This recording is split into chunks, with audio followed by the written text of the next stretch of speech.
chose et que nous puissions faire un effort pour essayer de rester unis et de pouvoir construire ce pays, puisque c'est notre pays, c'est la seule chose qui nous unit ensemble et nous avons besoin de la rendre belle.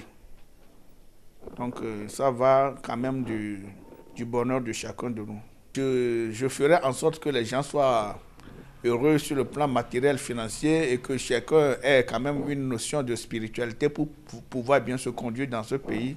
Parce qu'après tous les problèmes que nous avons en ce moment, c'est un manque de connaissance spirituelle. Mais si on a cette connaissance-là, on pourra quand même savoir comment se comporter envers l'autre et puis je crois que le pays va quand même connaître une sorte d'avancement ou bien une élévation socio-économique et spirituelle. Et ce métier ne me donne pas tellement le temps de faire des loisirs parce que nous sommes chaque fois concentrés sur les choses, sur les problèmes des autres et puis ça fait en sorte que nous sommes vraiment presque coupés du domaine des loisirs, quoi. Bon, j'appelle tout le monde à chercher à se découvrir, à essayer de voir et de découvrir la vérité parce qu'après tout, ce n'est pas le fait de venir voir Maître Goudjine qui est le problème, mais c'est le fait de connaître qu'est-ce que c'est que la vérité et de voir dans quelle mesure on peut essayer de voir, on peut essayer de découvrir la vérité, puisque lorsqu'on la découvre, on n'aura plus besoin d'aller vers quelqu'un, mais bon, ça libère une personne et puis je crois que c'est la vraie religion même. J'ai une famille et j'ai ma femme et puis mes deux enfants. J'ai une fille et un garçon. Donc, il y a aussi des personnes qui sont avec nous à la maison. Je ne peux pas dire on est riche, mais ça nous donne quand même le minimum possible parce que ce n'est pas le gain matériel qui est à la base, puisque on dit que la voyance est un acte d'amour. La voyance est un acte d'amour, c'est ce que me disait toujours mon maître. Donc c'est celui qui aime les autres qui devient voyant. Parce qu'il sera là pour aider les autres à résoudre leurs problèmes et à essayer de les éclairer dans tous les domaines de la vie. Celui-là aime les autres. Donc ce n'est pas pour le gain matériel ou bien pour l'argent qu'il fait ces choses-là. Parce qu'au début, même la voyance, ça ne nourrissait pas son homme. Mais comme nous sommes dans un monde matériel, maintenant chacun a besoin du minimum vital. Donc c'est pourquoi il y a des règles qui sont érigées pour que chacun puisse manger un peu, c'est tout.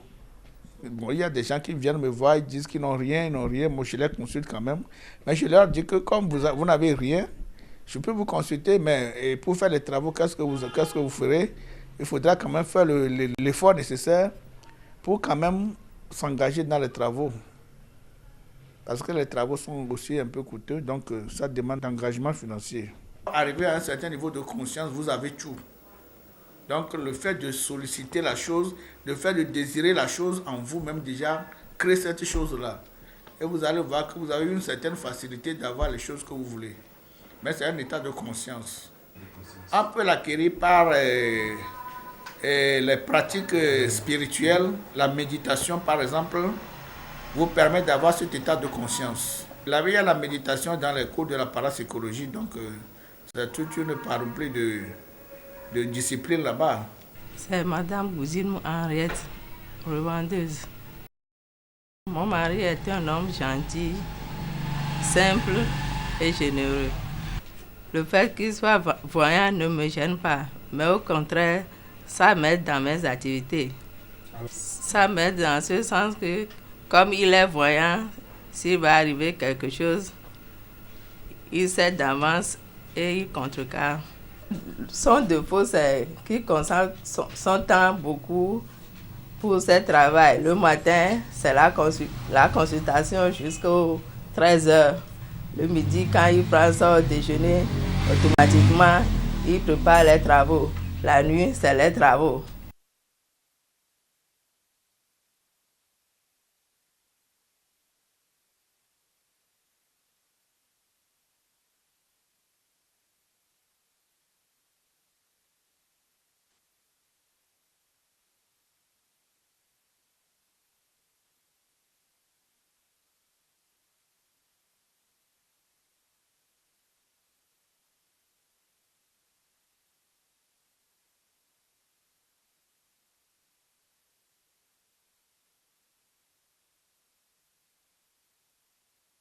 De bien étudier ces choses-là afin de pouvoir préparer bien ton examen et puis ça te permettra aussi de réussir brillamment. Donc tout cela est très important pour toi, donc pour ton avenir. Mon rêve c'est d'être un footballeur. Mais bon, maintenant, bon, je suis en droit. Bon, je studie le droit. Bon, si ça va mieux, bon, je peux être un avocat ou un juge ou un notaire. C'est une question de don, hein? C'est une question de don et de volonté, mais le problème est que nous avons tellement de tracasseries dans ce métier que comme j'aime bien mes enfants, je ne veux pas qu'ils aient les mêmes tracasseries que moi et qu'ils ne puissent pas s'occuper de leur famille convenablement. Non, les parents ne peuvent pas guider les enfants, mais c'est mon avis personnel. Lui, il a quand même il a le droit de faire ce qu'il veut. Hein. S'il veut quand même naviguer sur cette voie-là, il est libre de le faire.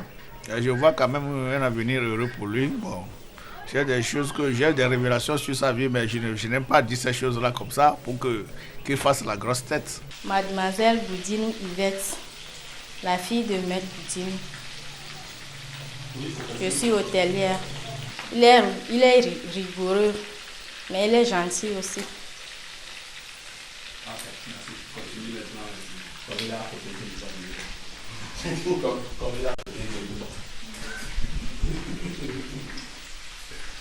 Le repas est presque fini. Je vous invite à manger et à passer à table.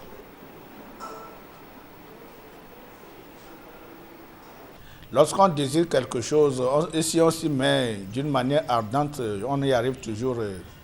Et je demande que ce courage-là ne les manque jamais.